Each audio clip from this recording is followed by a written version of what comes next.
당신이 죽은 1분 후 어원 루처 5장 새 예루살렘에서의 생활. 당신은 친구들에게 둘러싸인 채 병원에 누워 있었다. 그들은 지난 이틀 동안 병실을 드나들 때 발꿈치를 들고 조심스럽게 다녔다.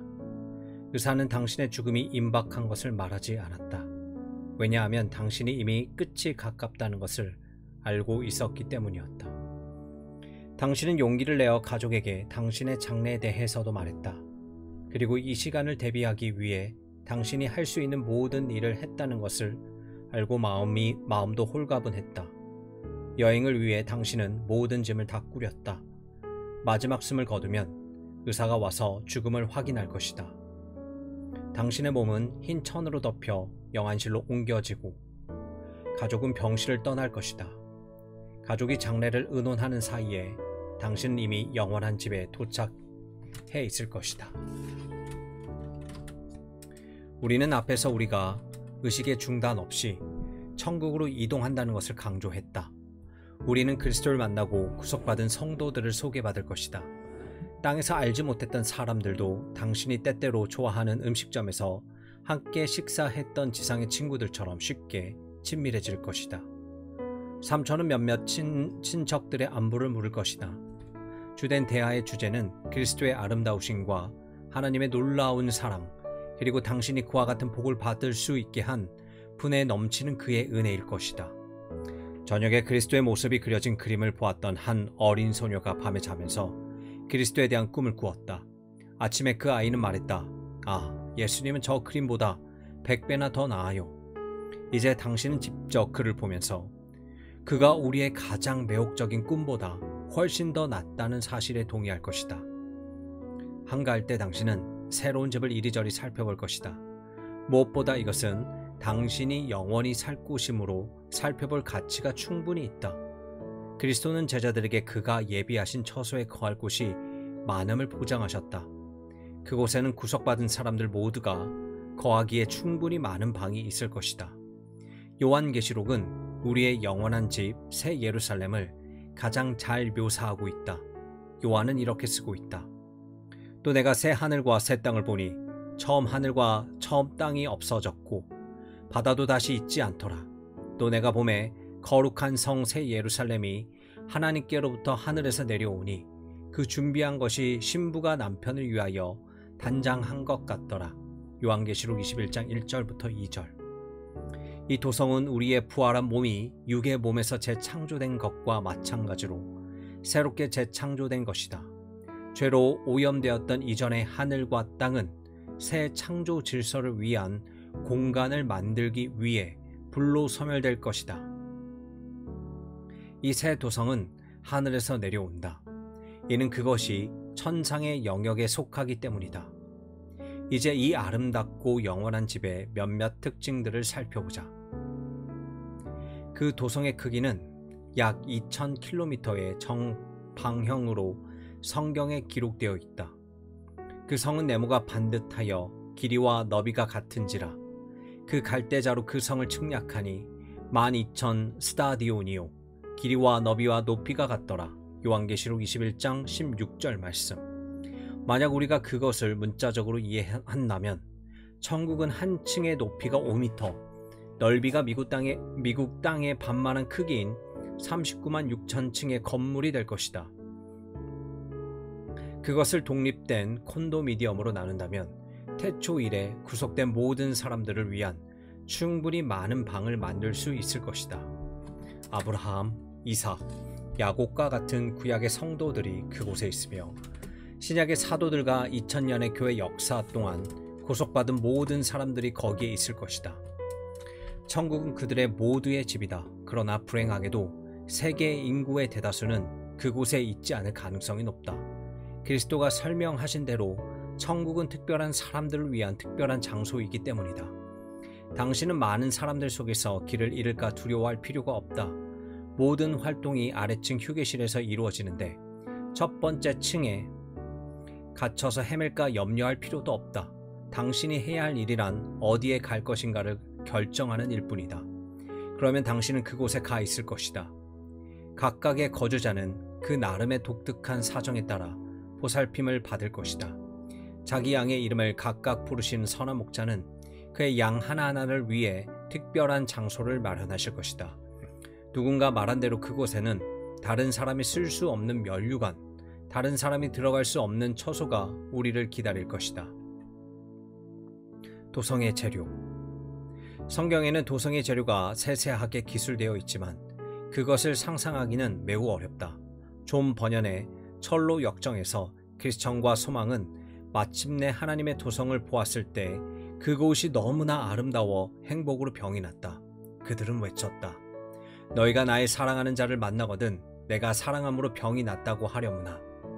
그 도성은 너무나 영화로워서 그들은 직접 바라볼 수 없었으며 다만 바라보는 데 쓰기 위해 만들어진 도구를 사용해야 했다. 무엇보다 이것은 바로 하나님이 거하시는 곳이 아닌가. 요한은 계시록에서 그 도성이 하나님의 영광을 가졌다고 썼다. 그 성의 빛이 지극히 귀한 보석 같고 벽옥과 수정같이 맑더라. 요한계시록 21장 11절. 그 도성이 지상 예루살렘 성의 일부 특징들을 공유하는 것이 흥미로우나 그 대조가 더욱 두드러지고 인상적이다. 새 예루살렘은 상상할 수 없을 정도로 아름답고 찬란한 도성이다. 첫째, 12기초석이 있는 성곽이 성을 두르고 있다. 그 성의 성곽에는 12기초석이 있고 그 위에는 어린 양의 12사도의 12이름이 있더라. 성곽이 기초한 각각의 돌은 서로 다른 종류의 보석으로 꾸며져 있는데 그 목록이 요한계시록 21장 19절부터 20절에 나온다. 그 보석들은 대제사장의 흉패호에 붙은 보석들과 대략 일치한다. 그 성곽의 높이는 약 65m로 나오는데 그것은 도성의 거대한 크기에 비교해 그리 높지 않지만 안전을 유지하고 적절한 입구로만 들어오도록 통제하기에는 충분히 높다. 둘째, 문마다 한 진주로 된 12문이 있다. 그것은 도성에 들어가는 입구가 제한되어 있다는 것을 말해준다. 오직 그곳에 속한 자들만 입장이 허용되며 무엇이든지 속된 것이나 가증한 일 또는 거짓말하는 자는 결코 그리로 들어가지 못하되 오직 어린 양의 생명책에 기록된 자들만 들어가리라. 요한은 그 성곽 밖에 있는 자들에 대해 더 설명한다. 개들과 점술가들과 음행하는 자들과 살인하는 자들과 우상 숭배자들과 및 거짓말을 좋아하며 지어내는 자는 다 성 밖에 있으리라. 요한계시록 22장 15절. 그 이름이 생명책에 기록되어 있는 자들만 들어오도록 각 문에는 보초를 서는 천사가 있다. 그 12문은 세 문씩 동서남북 각 방향을 향해 있다. 동쪽의 세 문, 북쪽의 세 문, 남쪽의 세 문, 서쪽의 세 문이니 이것은 땅의 모든 족속들을 나타내는 것으로 복음이 모든 사람들을 위한 것임을 상기시킨다. 구약의 성도들과 신약의 성도들 모두가 포함된 점을 주목하라. 이스라엘 자손 12지파의 이름은 성문에 기록되어 있고 신약의 사도들의 이름은 기초석에 새겨져 있다. 이것은 모든 세대에 걸쳐 하나님의 백성이 되는 통일성을 분명하게 나타낸다. 도성의 거리로 말하면 그것은 맑은 유리 같은 정금이다. 그곳은 하나님의 영광으로 빛나고 어린 양이 그 등이다. 이제 우리는 존 버년의 순례자들이 그 도성을 보기 위해서는 특별한 도구를 가져야 한다고 말한 이유를 더 잘 이해할 수 있다. 그것의 아름다움은 우리의 이해 능력을 초월한다. 우리가 끝없는 감탄과 더불어 그것을 바라보기 위해서는 변형된 몸과 마음이 필요하다. 그리스도가 우리를 위해 거처를 예배하러 가신다고 말씀하셨을 때 그는 어떤 사람들의 말대로 그 건물을 짓기 위해 많은 시간이 필요하다는 것을 뜻하신 것이 아니었다. 하나님은 천상의 예루살렘을 한순간에 창조하실 수 있다. 그리스도가 강조하신 것은 우리가 하나님과 함께 있으리라는 것과 그의 존재가 우리를 둘러싼 환경보다 훨씬 더 경이로우란 것이다. 우리의 새 작업. 미국에는 적어도 4만여 가지의 직종이 있는 것으로 추산된다. 그렇게 종류가 많음에도 자신의 일에 매우 만족하는 사람들의 비율은 비교적 낮다. 인사 문제, 적절하지 못한 보수에 대한 불만, 틀에 박힌 일의 권태로움 등 많은 이유들이 있다. 만족하는 사람들은 정말 소수다. 그러나 천국에서 그와 같은 문제들을 영원히 우리와 상관이 없을 것이다. 각각의 직무 설명서에는 주요 책임 2가지가 포함될 것이다. 하나님께 대한 예배와 우리가 받은 능력으로 주님을 섬기는 봉사가 그것이다. 하나님을 예배한 예배 특권을 살펴보자 천국은 무엇보다 하나님이 거하시는 곳이다. 물론 하나님은 무소부재하시기 때문에 그의 임재는 천국으로 제한되지 않는다. 솔로몬은 그것을 바로 인식했다. 하늘과 하늘들의 하늘이라도 주를 용납하지 못하겠거든 하물며 내가 건축한 이 성전이오리까. 열왕기상 8장 27절. 그럼에도 하나님은 천국에 거하신다. 요한은 하나님이 보좌에 앉으시고 그 주위를 둘러 24보좌들이 있으며 그 보좌들의 왕을 경배하는 24장로들이 앉아 있는 것을 보았다. 보좌로부터 번개와 음성과 우레소리가 나고 그 보좌 주위에서 이루어지는 활동은 어떤 것인가? 거기에는 무한한 기쁨과 자발적인 예배가 있다. 말할 필요도 없이 지상의 성도들은 불완전하다. 그들은 다툼과 성욕과 교리적 탈선으로 시달린다. 교회사에 관한 책을 읽어보라. 그러면 당신은 교회가 2000년 동안 이런 것들을 견디고 살아남은 사실에 놀랄 것이다. 완전한 교회에 속한다는 것이 어떤 일일지 생각해 본 적이 있는가? 요한이 천국을 들여다보았을 때 발견한 것이 바로 그것이다. 육체의 한계와 마귀의 반대에서 자유롭게 그 완전한 교회는 자의식이나 불순한 동기 없이 그리스도를 찬양하고 있다. 요한은 천국에서 예배가 이루어지는 것을 거듭 본다. 회개하지 않은 죄인들에 대한 하나님의 심판이 예고된 후에도 성도들은 다른 피조물과 더불어 하나님을 찬송한다. 보좌에서 음성이 나서 이르시되 하나님의 종들 곧 그를 경외하는 너희들아 작은 자나 큰 자나 다 우리 하나님께 찬송하라 하더라. 또 내가 들으니 허다한 무리의 음성과 또 같고 많은 물소리와도 같고 큰 우레소리와도 같은 소리로 이르되 할렐루야 주 우리 하나님 곧 전능하신 이가 통치하시도다. 요한계시록 19장 5절부터 6절. 만약 우리가 우리의 최종 목적지를 위해 준비하고 싶다면 우리는 바로 이 땅에서 하나님을 경배하기 시작해야 한다. 우리가 천국에 이르는 것은 우리가 이미 시작한 일의 연속이 될 뿐이다. 찬양은 천국의 언어이자 땅에서 하는 신자들의 언어다. 주님을 섬김. 비록 예배가 천국에서 우리가 갖는 시간의 상당 부분을 차지할지라도 우리는 이 땅에서 우리가 보여준 충성의 정도에 상응하는 책임들로부터 부여받을 것이다. 그의 종들이 그를 섬기며 그의 얼굴을 볼 터이요 그의 이름도 그들의 이마에 있으리라. 요한계시록 22장 3절부터 4절. 종이란 낱말은 요한계시록에 자주 등장하는데 그것은 우리가 지금 그리스도와 맺고 있는 그 관계의 연속을 묘사한다. 그러나 여기에 등장하는 성기다라는 낱말은 신약 성경에서 주로 성전이나 교회 내에서 수행된 봉사를 지칭할 때 사용된다. 그러므로 우리는 구속받아 그의 측근 그룹에 포함된 사람들에게만 가능한 그 특별하고 친밀한 관계 속에서 그분을 섬길 것이다.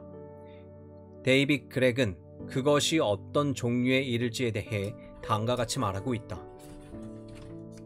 그것은 염려와 수고와 피곤함이 전혀 없는 일이다. 그것은 마치 맑고 화창한 날 기쁨에 넘치는 종달새가 날개치며 햇빛 속을 날아올라 아름답게 지저귀기 시작하는 것과 같다. 그곳에서 일은 하나님의 뜻에 대한 순종의 문제일 뿐 아니라 즐거움의 문제다. 그 일은 일하는 사람의 취미와 능력에 부합된다. 만약 그곳에서 취미가 다양하고 능력도 다양하다면 일들 또한 역시 다양할 것이다. 우리는 어떤 책임들을 맡게 될까? 그리스도는 충성된 자들이 고을을 맡아 다스릴 것을 비유로 말씀하셨다. 대부분의 학자들은 그것이 우리가 여기에서 그리스도와 다스리게 될 천년 왕국 때 성취될 것으로 믿는다. 그러나 지상 왕국과 영원한 천상 왕국 사이에 연속성이 있다고 보는 것이 합리적이다. 다시 말해 땅에서 우리의 충성은 영원히 계속될 것이라고 말해도 무방하다. 그렇다. 천국에서 모든 사람은 행복하며 충분히 자기를 실현할 것이다. 모든 사람이 천상의 광대한 왕국을 운영하는 데 있어 어떤 지위를 부여받을 것이다. 그러나 땅의 왕궁에 다양한 직무들이 있는 것과 마찬가지로 천국에서도 어떤 이들은 다른 이들보다 더 영광스러운 직무들을 부여받을 것이다. 우리는 이것을 확신할 수 있다. 천국은 아무 활동도 하지 않거나 권태롭기만 한 장소가 아니다. 천국은 성경학교 학생이 생각하는 것처럼 찬송가 첫 장에서 시작하며 마지막 장까지 다 부르는 끝없이 지루한 예배의 장소가 아니다. 하나님은 우리에게 생산적인 일을 하도록 하실 것이다. 우리는 그분과 그의 놀라운 역사들에 대해 점점 더 많이 알게 될 것이다. 우리가 영원히 만족하도록 그리스도는 성부 하나님을 우리에게 보여주실 것이다. 그러면 우리는 땅에서 결코 할 수 없었던 방법으로 우리 주 하나님을 사랑하는 법을 배우게 될 것이다. 어떤 사람들은 우리가 다른 세계들을 탐험할 것으로 보고 또 다른 사람들은 우리가 땅에서 시작한 많은 일들을 완성하게 될 것으로 본다. 우리의 활동이 어떤 것이든지 우리는 하나님 아버지께서 무한한 가능성을 가지고 계실 것으로 확신할 수 있다. 우리의 새 가족, 우리는 이 땅의 가족을 천국에서도 만나리라는 것을 이미 배웠다. 그러나 이제 우리의 가족은 확대될 것이다. 이런 식으로 생각해보라. 당신이 지금 가족과 누리는 그 친밀감이 그곳에 함께한 모든 다른 성도들에게로 확대될 것이다. 어느 날 그리스도의 몇몇 친구들이 어머니와 동생들이 그를 찾고 있다고 전했다. 그리스도는 대답하셨다. 누가 내 어머니이며 동생들이냐 하시고 둘러앉은 자들 보시며 이르시되 내 어머니와 내 동생들 보라. 누구든지 하나님의 뜻대로 행하는 자가 내 형제요 자매요 어머니니라. 마가복음 3장 33절부터 35절. 그 말씀이 함축하고 있는 의미를 생각해보라. 우리는 현재 우리의 가족과 가까운 것만큼 그리스도와 가까울 것이다. 그는 우리를 형제로 부르시는 것을 부끄러워하지 않으신다. 그곳에선 우리가 땅에서 알았던 것보다 더 큰 친밀감을 가진 확대 가족이 있을 것이다. 대주교 리처드 워틀리는 우리가 천국에서 기대할 수 있는 우정에 대해 훌륭하게 설명하고 있다. 나는 보다 확정되고 완전해진 우정이 하나님이 주신 복을 받은 자들, 미래에 누릴 행복의 상당한 부분을 차지할 것이라고 확신한다. 예를 들어 사도 바울이나 요한을 만나고 개인적으로 알고 싶은 소원이 가장 고상하고 순수한 마음의 동기에서 일어나기는 쉽다. 나는 그와 같은 소원을 불합리하고 주제에 넘다거나 이루어질 수 없는 것으로 생각하지 않는다. 물론 하나님이 주신 복을 받은 자들의 가장 큰 즐거움은 사랑하는 주를 개인적으로 아는 일일 것이다. 그러나 나는 그리스도를 따른 사람들 가운데 가장 위대한 사람들, 특히 그 독특한 개성들이 모든 사람에게 가장 큰 매력이 되는 사람들을 친밀하게 아는 데에서도 그들이 행복을 느낄 것이라고 생각한다. 이런 가족이 줄 즐거움에 대해 생각해보라. 그리고 서로를 알기에 충분한 무한한 시간에 대해서도 생각해보라. 새로운 질서. 다행히 천국은 모든 것을 간직하지 않을 것이다. 사실 요한은 계시록 7장, 21장, 22장에서 땅에는 있으나 그곳에는 없는 것들을 나열하고 있다. 바다. 성경 전체를 통해 바다란 낱말은 세상의 민족들과 반역적인 민족들을 상징한다. 천국은 민족과 민족 사이의 투쟁과 거기서 생기는 들끓는 소유가 사라질 것을 의미한다. 조약의 파기도 전쟁도 비방도 없을 것이다. 사망. 영구차는 다시 운행되지 않을 것이다. 오늘날 우리는 죽음을 우리에게서 지상의 삶을 빼앗아가는 도둑으로 본다. 죽음은 인간 몸의 퇴락에 있어 마지막 장이다.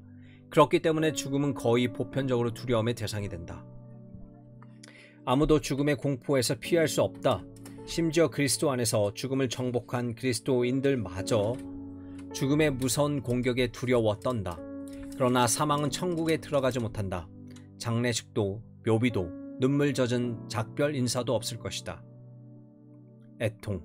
신문을 펼쳐보라. 거의 모든 페이지마다 슬픈 이야기들이 실려 있다.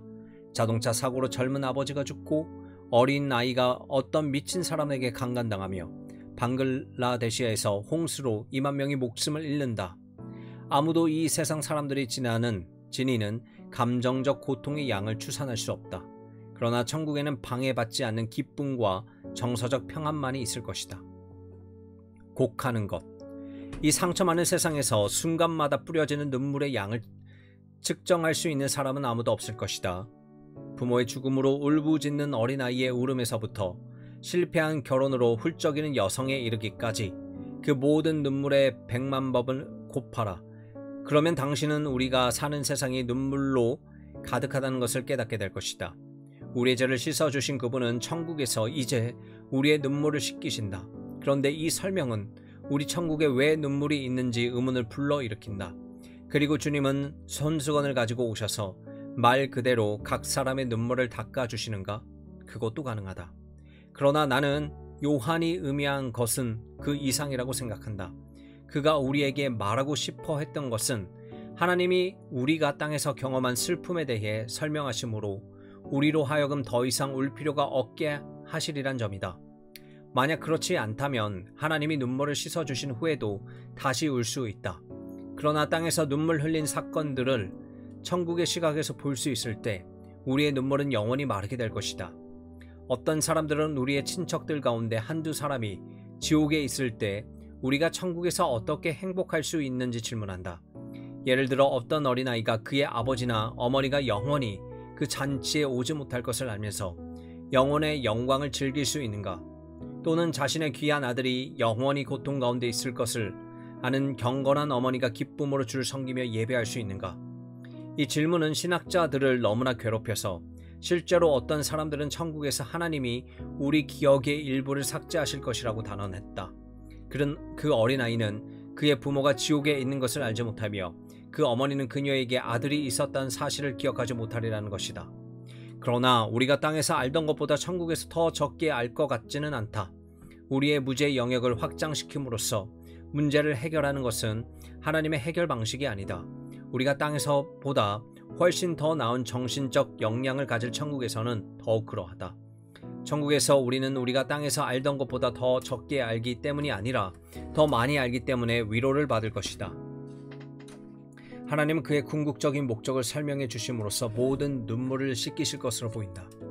우리는 천국과 지옥을 하나님의 관점에서 바라보며 그가 모든 것을 잘 하셨다고 말할 것이다. 만약 하나님이 불신자들이 지옥에 있는 것을 아시고도 만족하실 수 있다면 우리도 역시 그럴 것이다. 나는 천국에 있는 모든 사람이 정의가 충분히 시행되었으며 하나님의 계획이 옳았다는 것을 알기를 바란다.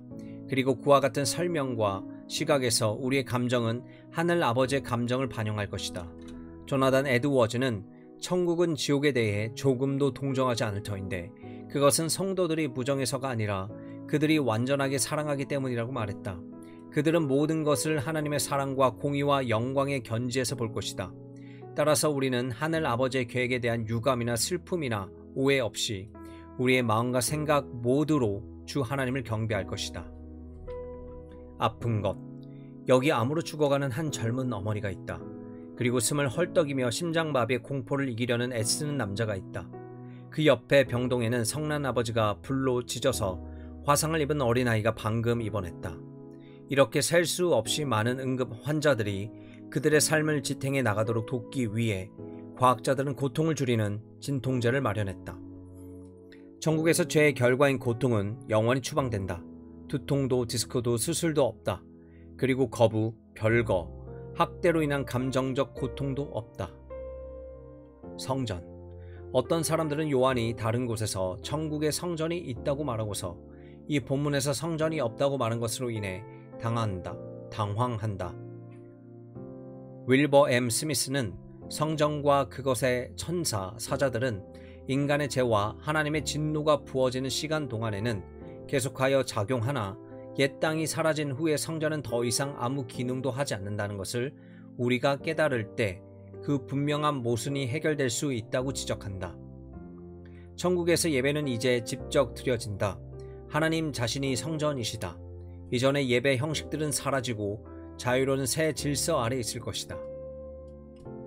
해나 달, 지구에 빛을 주기 위해 하나님이 창조하신 이 별들은 그들의 역할을 다 했다. 천국에서는 하나님 자신이 빛이시다. 그 성은 해나 달의 비침이 쓸데없으니 이는 하나님의 영광이 비치고 어린 양이 그 등불이 되심이라. 다시 성경은 말한다. 다시 밤이 없겠고 등불과 햇빛이 쓸데없으니 이는 하나님이 그들에게 빛이심이라. 그들이 세세토록 왕 노릇하리로다. 이것은 그 거룩한 도성이 빛으로 충만하다는 것을 뜻한다. 조셉 세이스는 이렇게 설명한다. 그 비침은 어떤 물질의 연소에서 나오는 것이 아니며 한번 소모되면 다시 공급해야 하는 연료가 소비되어 나오는 것도 아니다. 그것은 본래 빛이신 그분의 자존한 빛이며 영원한 등불로서 어린 양에 의해 그리고 그를 통해 영원하게 된 성도들의 직과 마음과 이해에 베풀어지는 빛이다. 가증한 것. 만국이 하나님의 영광과 존귀를 가지고 그 성에 들어올 것이나 무엇이든지 속된 것이나 가증한 일 또는 거짓말하는 자는 결코 그리로 들어가지 못하되 오직 어린 양의 생명책에 기록된 자들만 들어가리라. 요한은 그 성에 들어오지 못할 다른 사람들의 목록도 제시한다. 부도덕한 자들, 살인자들, 우상 숭배자들 등이 그들이다. 주림, 목마름, 뜨거운 기운. 지금 세상에서 수많은 사람들이 지고 있는 무거운 짐들이 영원히 사라질 것이다. 그것들 대신에 생명나무와 하늘 낙원의 아름다움이 있을 것이다.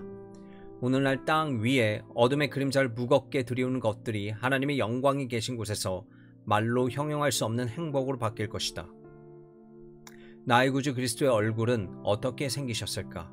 나를 위해 죽으신 예수 그리스도를 황홀하게 내가 바라볼 때 어두운 휘장을 사이에 두고 지금 내가 희미하게 그를 보나 그의 영광이 밝히 보일 축복의 날이 오고 있다네.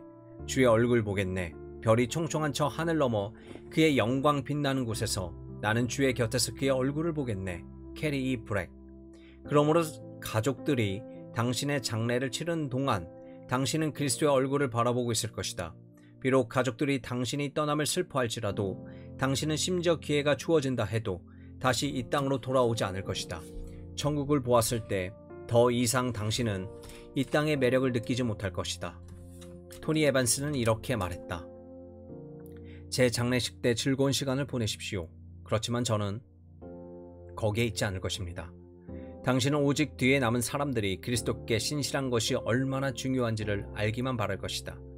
커튼의 저편에서 볼 때 지금은 너무나도 모든 것이 분명하므로 당신은 신자들이 그들의 마음을 다하여 그리스도를 섬기도록 그들을 격려하기 위해 세상을 향해 소리치고 싶을 것이다. 당신은 더 높은 곳으로 오라는 부름을 듣기 전에 이 모든 것을 알았더라면 하고 아쉬워할 것이다. 그러다가 갑자기 당신은 모든 사람이 당신과 같은 경험을 하지 않으리라는 것을 깨달을 것이다. 그들 가운데 수백만 명의 사람들은 그리스도의 희생을 자신들 위한 것으로 받아들이지 않았기 때문에 영원히 미아가 될 것이다. 당신은 땅 위에 남은 사람들 가운데 틀림없이 그곳에 오기 어려운 자들을 생각하며 슬퍼할 것이다. 당신은 하나님의 당신의 눈에서 눈물을 씻기지 않으신다면 영원히 울 것이다. 그리스도가 말씀하신 대로 모든 것이 그대로 이루어질 것이다.